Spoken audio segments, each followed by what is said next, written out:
Pac-Man has explosiveness that corresponds exactly to what I wanted for this story of revenge.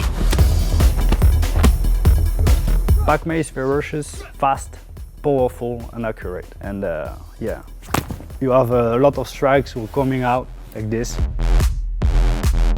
The player will create the choreography. It depends only on them to make a beautiful situation.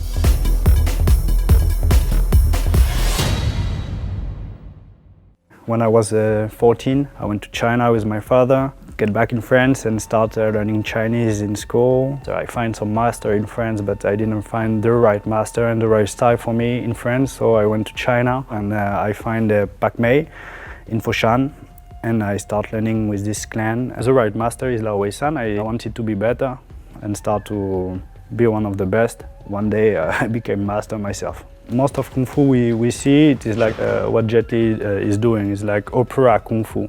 No one fight like this in real life. It's amazing, but this is not authentic. And I was searching for something real. So the idea was to have the best of both worlds, credibility, the expertise of Benjamin in terms of movement, in terms of real combat, and on our side, our knowledge about combat design. For me, it was natural to integrate Benjamin's Pac-Man into our game, to use his moves as an inspiration for our main character's animation. I bring some specifics in the mechanics of the gameplay, the interaction with other NPC. I create a movement of 3 weapons for the main character, the baseball bat, machete, and the staff you will see is Pac-Man from Foshan.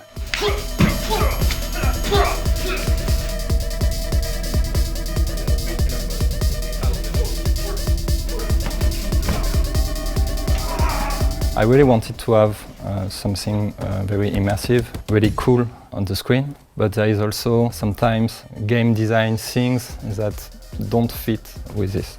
Should I do the thing that will be better for the game design or the thing that will be better for the stuff on the screen or for the feeling in the game? Basically, we take the data from the capture and we post-animate it.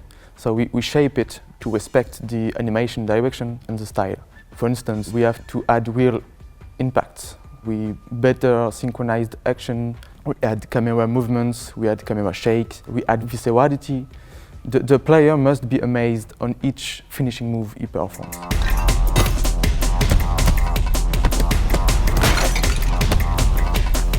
Some move we changed a little bit because it was making sense when we were doing like this, like a stab. Yesterday we do a stabbing technique and I needed to finish the NPC with a stabbing technique, and at the end I thought, oh no, it will be good to just cut the throat. And I just changed the technique like this because in the action it was feeling more like this.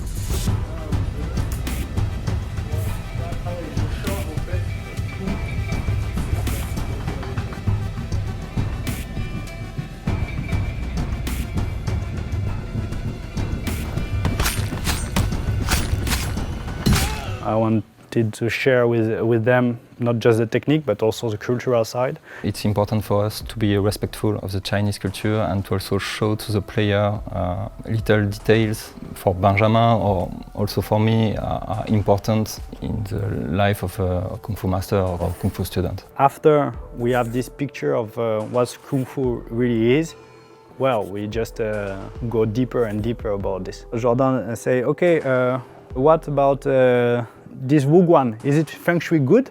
I say, what? You really want me to check this?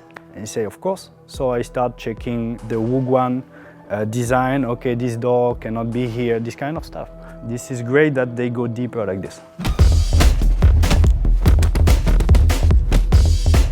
In our game, we don't want to depict the main character as invincible.